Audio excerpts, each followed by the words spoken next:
Hello everyone, welcome back to our channel. तो जैसा कि हम आपको बता रहे थे कि पीएचडी नोटिफिकेशंस आने स्टार्ट हो चुके हैं। तो ये जो नोटिफिकेशन है वो एनआईटी त्रिची ने रिलीज किया है। आप इनकी वेबसाइट जैसे ही गूगल पे आप सर्च करोगे तो एनआईटी त्रिची जैसे ही आप टाइप करते हो तो ये ओपन हो जाएगा। आप इसको जस्ट क्लिक करना है और इनकी जो ऑफिशियल वेबसाइट है वो ओपन हो जाएगी।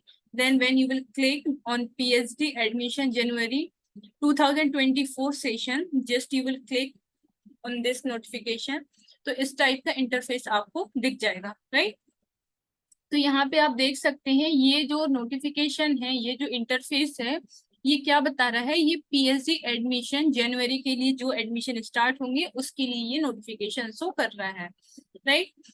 तो अब यहाँ पे आप देखेंगे कि कुछ जनरल इंफॉर्मेशन एंड इंस्ट्रक्शंस हैं। तो आप पहला ही यदि आप ये रीड करते हो तो यहाँ पे इंफॉर्मेशन ब्राउजर आपको मिल जाएगा। जैसे ही आप इस पे क्लिक करते हैं तो इनका इंफॉर्मेशन ब्राउजर दिख जाएगा, जिसमें आपको क्या एलिजिबिलिटी है, कौन कौन से सब्जेक्ट में पीएचडी होगा, क्या क्या एरिया रहेगा ऑफ रिसर्च, कितनी फीस रहेगी, कैसे आपको फॉर्म अप्लाई करना है। All the details will be here, right. इसके बाद जो सेकंड है, इसमें ये आपका लिखा हुआ है कि किसको, किस कैटेगरी के कैंडिडेट को कितनी फीस भरनी है और जो फीस है वो कहाँ से आप फिल करेंगे। तो यहाँ पे लिखा है कि स्टेट बैंक के थ्रू आपको फीस फिल करनी है, ओके। तो इस टाइप की कुछ इंफॉर्मेशन लिखी है। इसके बाद लिखा है कि if any information given in the application is found in incorrect the application will be rejected. तो आपको जो भी इंफॉर्मेशन भरनी है वो सही सही भरनी है, अदरवाइज आपका जो फॉर्म है वो रिजेक्ट हो सकता है। इसके बाद या आप फॉर्म फिल करने के लिए गूगल क्रोम यदि यूज करेंगे तो आपके लिए फॉर्म फिल करना फीजिबल रहेगा। इसके बाद candidates are instructed to send the soft copy to their finally submitted application to, ये आपका ईमेल एड्रेस लिखा है। तो आपने जो भी डॉक्यूमेंट्स अपलोड किए हैं उनकी सॉफ्ट कॉपी, उनका एक पीडीएफ बना के ये जो ईमेल आईडी है आप इस पे सेंड कर दोगे, राइट। और इसके साथ ही आपको जो सब्जेक्ट है वो आपको लिखना पड़ेगा पीएचडी एप्लीकेशन जैन जैन 2024। और ये जो है इसको जस्ट कॉपी पेस्ट कर देना है। इसके बाद पेमेंट ऑफ एप्लीकेशन, तो आप देख सकते हैं यहाँ पे ओसी, ओसी मीन्स ओपन फॉर ऑल, चाहे वो किसी भी कैटेगरी के लिए है तो उसके लिए ओसी लिखा है। यहाँ पे OBC for non creamy layer, general EWS के लिए 1000 रहेगी फीस। इसके बाद यदि S C S T PWD की बात करें तो उनके लिए 500 फीस रहेगी, राइट। इसके बाद यहाँ पे लिखा है कि जो फीस सबमिट है वो आप SBI, state bank, I collect करके जो कोई ऑप्शन है उससे आप फीस फिल करोगे, ओके। तो ये हो गया इंफॉर्मेशन इसके बारे में। अब हम इसका इंफॉर्मेशन ब्राउजर एक बार देख लेते हैं। मैंने ऑलरेडी इसको ओपन करके रखा है तो आप यहाँ से देख सकते हैं। इसमें आपको सारी इंफॉर्मेशन मिल जाएगी। तो ये देख सकते हैं कि ये फुल ब्रोशर है of which national institute of technology Tiruchirappalli, right. और ये इनका वेबसाइट है, तो आप यहाँ जाके भी डायरेक्ट चेक कर सकते हैं, राइट। अब ये जो इंफॉर्मेशन ब्राउजर है इसमें क्या क्या इंफॉर्मेशन आपको मिलेगी, थोड़ा इस पे नजर डाल लेते हैं। तो सबसे पहला है कुछ इम्पोर्टेंट इंफॉर्मेशन है वो आपको मिलेगी। सेकंड, इम्पोर्टेंट डेट्स क्या क्या है। इसके बाद PhD categories, description, requirement and admission process कैसी रहेगी वो आपको देखने मिलेगा। Additional eligibility criteria for various department क्या क्या है, सिलेक्शन प्रोसीजर क्या रहेगा, मिसलेनियस इंफॉर्मेशन क्या होगी, कोर्स वर्क क्या होगा, कैसे अप्लाई करना है और क्या क्या एरिया ऑफ रिसर्च रहेंगी, ये सारी चीजें आपको यहाँ पे देखने मिलेगी। तो हम वन बाय वन करके ये सारी चीजें देख लेते हैं। तो सबसे पहले यहाँ पे इंपॉर्टेंट इन्फॉर्मेशन में इन्होंने लिखा है कि आप दो टाइप से पीएचडी कर सकते हैं, या तो फुल टाइम पीएचडी होगा या आपका पार्ट टाइम हो गया। मतलब full time in the sense कि आप यदि वहां रह के डेली लैब ज्वाइन करके आपको यदि पीएचडी करना है उसके लिए या तो आपको टीचिंग असिस्टेंट से के थ्रू करना है, या तो आपके पास एक्सटर्नली फंडेड कोई फेलोशिप है, या फिर नॉन स्टाइपेंडरी कोई फेलोशिप है। तो जो HRSTRA होता है ये बेसिकली MHRD फंड कराता है। जैसे आप गेट के थ्रू ऐसे जा रहे हैं तो वहां से आपको ये फुल टाइम ये फेलोशिप मिलेगी टीचिंग असिस्टेंटशिप की, राइट। इसके बाद एक्सटर्नली फंडेड फेलोशिप क्या होती है, जैसे आपने CSIR, नेट, DBT, इंस्पायर, ऐसी जगह से यदि आपको फेलोशिप मिल रही है तो ये एक्सटर्नली फंडेड फेलोशिप्स होती है। और यदि आपको बिना स्टाइपेंड की फेलोशिप PhD करनी है तो फिर ये ऐसे भी आप कर सकते हो। इसके बाद पार्ट टाइम PhD की बात करें तो जो पहले से वर्किंग होते हैं, लाइक पहले से जिनके पास जॉब है और वो PhD करना चाहते हैं, तो अपने हॉलीडेज में या फिर अपने गाइड के अकॉर्डिंग वो PhD ज्वाइन कर सकते हैं। जिस भी गाइड को सिलेक्ट करेंगे उसके अकॉर्डिंग उनको काम करना पड़ेगा। बस उसमें ये होता है कि आपको डेली आने की नीड नहीं होती है, और टाइम टू टाइम आपका जो भी वर्क रिपोर्ट है वो आपका गाइड आपसे लेगा, और जो भी कोर्स वर्क वगैरह है वो आपको करना पड़ेगा। इसके बाद यहाँ पे देख लेंगे कि कौन कौन से सब्जेक्ट में ये PhD करवा रहे हैं। तो आप देख सकते हैं यहाँ पे डिसिप्लिन्स ऑफ इंजीनियरिंग के जो भी डिसिप्लिन्स है उसमें आर्किटेक्चर, साइंसेस में भी mathematics, physics and chemistry, computer application management and humanities and social sciences में ये PhD यहाँ पे करवा रहे हैं, राइट। इसके बाद जो भी नोटिफिकेशन और जो भी एप्लीकेशन फॉर्म फिल होगा और जो भी चीजें होंगी वो गवर्नमेंट ऑफ इंडिया के जो भी रूल्स है उसके अंडर होगा। इसके बाद यदि आपको एप्लीकेशन फॉर्म फिल करना है तो आप डायरेक्ट इस वेबसाइट पे जाके ऑनलाइन पोर्टल पे पहुंच जाएंगे और वहां से आप फॉर्म फिल कर सकते हैं। इसके बाद यहाँ पे लिखा है कि लेटरल या रेगुलर एप्लीकेंट्स के लिए क्या क्या चीजें रिक्वायर्ड हैं। तो सबसे पहले कि एप्लीकेंट जो है उसकी मास्टर्स डिग्री होनी चाहिए, राइट। और यदि वो OC, जनरल, EWS या OBC, NCL कैटेगरी से बिलोंग करता है तो उसके पास 60% मार्क्स या इससे ज्यादा मार्क्स होने चाहिए, इससे कम मार्क्स में नहीं होगा। और यदि वो CGPA है उसकी डिग्री में या कुछ में मार्कशीट में, तो 6.5 से अबव होना चाहिए CGPA। इसके बाद SC/ST कैंडिडेट्स की बात करें तो उनका 55% एग्रीगेट होना चाहिए या इससे ज्यादा होना चाहिए, इससे कम में क्वालिफाई नहीं माना जाएगा, एलिजिबल नहीं माना जाएगा।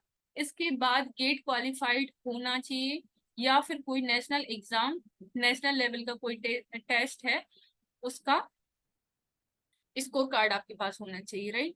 तो ये सारी चीजें होगी। इसके बाद यदि डायरेक्ट एप्लीकेंट्स की बात करें तो जो स्टूडेंट्स हैं जो BE या BTech जिन्होंने किया है 2019 से 23 वाले बैच में, या आर्किटेक्चर करके जो कोर्स होता है वो किया है 2018 से 2023 बैच के लिए ही है सिर्फ, तो वो अप्लाई कर सकते हैं। इसके लिए भी आपके पास 80% एग्रीगेट मार्क्स होने चाहिए, इससे ज्यादा हो सकते हैं, इससे कम नहीं होना चाहिए। CGPA 8.5 होना चाहिए। SC/ST के लिए सेम आप देख सकते हैं 75% एग्रीगेट मार्क्स की रिक्वायरमेंट है, और यदि CGPA की बात करें तो 8। इसका मतलब ये है कि आप डायरेक्ट UG या BTech डिग्री के बाद भी आप PhD ज्वाइन कर सकते हैं, लेकिन उसके लिए क्राइटेरिया यही है कि आपके जो मार्क्स हैं वो अच्छे खासे होने चाहिए, 80+ ही होने चाहिए। इसके बाद जो सिलेक्शन ऑफ कैंडिडेट्स है वो किस तरीके से होगा, इसके लिए स्क्रीनिंग टेस्ट होगा।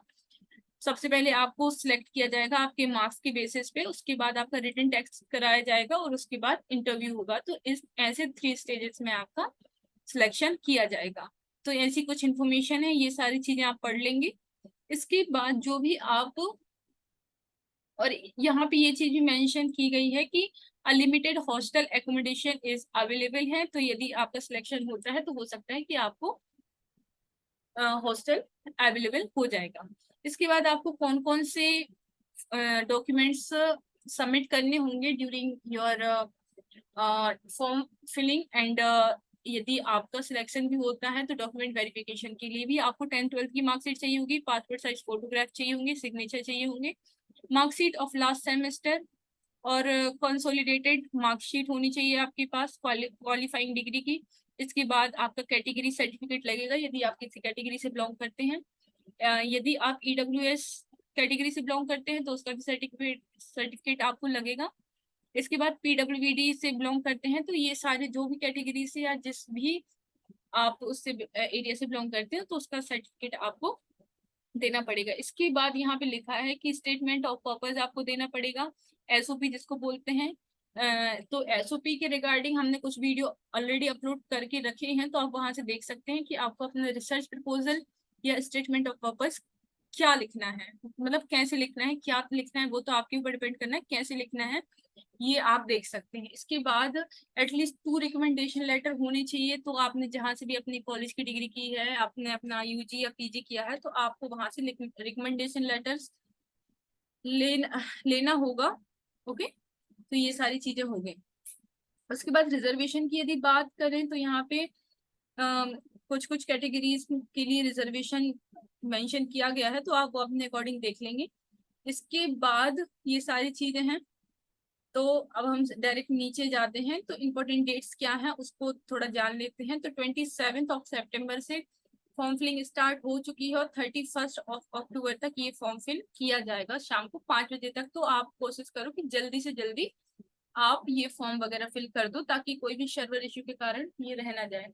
इसके बाद आप देख सकते हैं कि 4 to 9 दिसंबर के बीच में आपका tentative schedule for written test और इंटरव्यू के लिए आपका शेड्यूल आ जाएगा। तो आप प्रिपेयर रहें कि अक्टूबर में फॉर्म फिल करके आप इंटरव्यू वगैरह की तैयारी साथ ही साथ करते रहें। और हम अपने प्लेटफॉर्म पे आपको सारी इंफॉर्मेशन देंगे कि किस इंस्टीट्यूट में पीएचडी के फॉर्म रिलीज हो रहे हैं, कब लास्ट डेट है, कब तक फिल किए जाएंगे। तो हमारे साथ बने रहें। इसके बाद फुल टाइम रिसर्च स्कॉलर की बात करें कि क्या कितनी कितनी आपको स्कॉलरशिप मिलेगी, क्या है। तो यदि हाफ टाइम टीचिंग और रिसर्च असिस्टेंटशिप की बात करें तो आपको गेट की स्कोर की बेस पे आपको फेलोशिप दी जाएगी, आप पीएमआरएफ के लिए एलिजिबल भी हो। यदि एक्सटर्नली फंडेड स्कॉलरशिप की बात करें तो मैंने आपको ऑलरेडी बताया था, UGC, CSIR, DST, DAE, NBHM, ये कुछ फेलोशिप्स हैं जो आपको, यदि आपने ये नेशनल लेवल के एग्जाम क्वालिफाई किए हैं, आपने या कोई ऐसी क्राइटेरिया को फुलफिल किया है, तो आपको ये फेलोशिप्स मिलेंगी। ये पार्ट टाइम के बारे में कुछ लिखा है।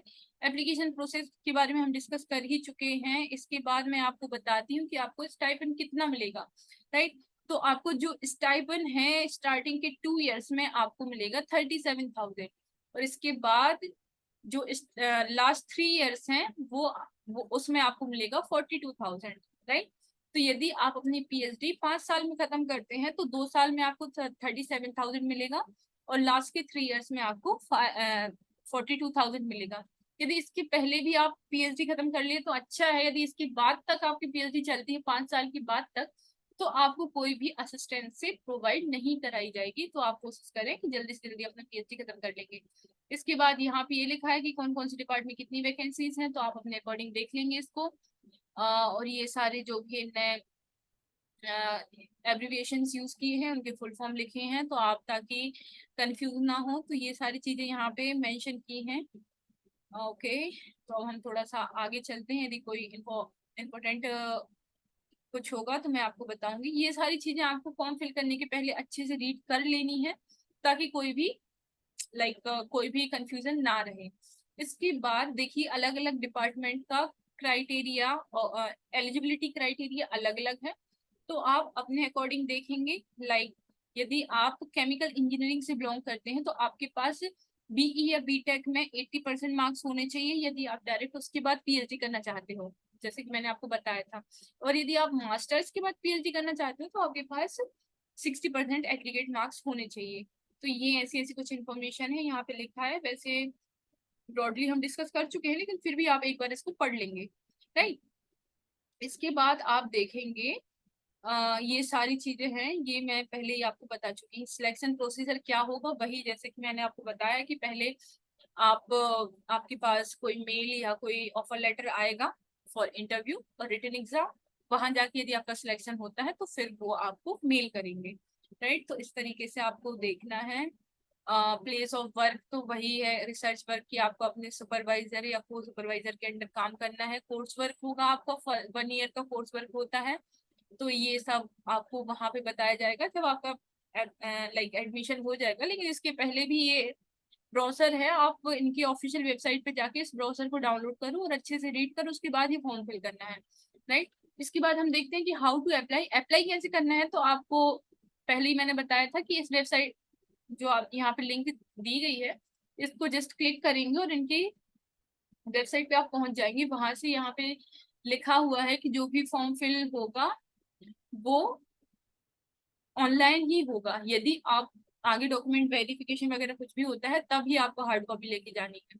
ठीक है, तो ये सारी चीजें आप फिल कर देंगे। लास्ट डेट यहाँ पे भी लिखी है कि 27 सितंबर से स्टार्ट होगा, 31 अक्टूबर को खत्म हो जाएगा। तो आपको सारी इंफॉर्मेशन इसके पहले फिल कर देनी है। इसके बाद यदि आपको कोई भी क्वेरी है तो आप जो चेयरमैन है ऑफ पीएचडी एडमिशन या office of dean academic national institute of technology Tiruchirappalli, यहाँ पे इनका फोन नंबर लिखा हुआ है और यहाँ ईमेल एड्रेस लिखा हुआ है। तो आप यहाँ पे जस्ट ईमेल करके या इनके फोन नंबर पे कॉल करके आप इनसे बात करके अपनी क्वेरीज को सॉल्व करा सकते हैं।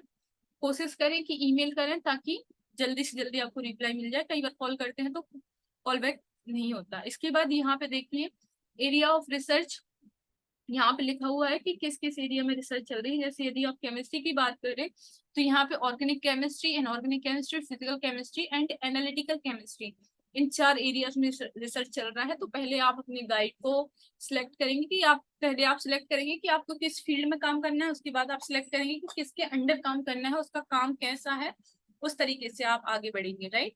तो इस तरीके से आपको ये सारी चीजें देखनी थी। यहाँ पे कुछ स्पॉन्सरशिप सर्टिफिकेट के कुछ कुछ फॉर्मेट हैं, तो आप यदि कोई भी फॉर्मेट यदि आपको रिक्वायर्ड है तो उसका प्रिंट आउट निकाल के फॉर्म फिल करेंगे और जो भी रिक्वायरमेंट है वो सब फिल करके आगे प्रोसीड करेंगे। So okay, this is all from my side. So thank you so much for watching. यदि आपको कोई भी इंफॉर्मेशन चाहिए है तो हमको कमेंट करें, हम जल्दी से जल्दी आपका आंसर करेंगे और आपकी जो भी क्वेरी है उसको रिजॉल्व करेंगे। Okay, so thank you so much for watching.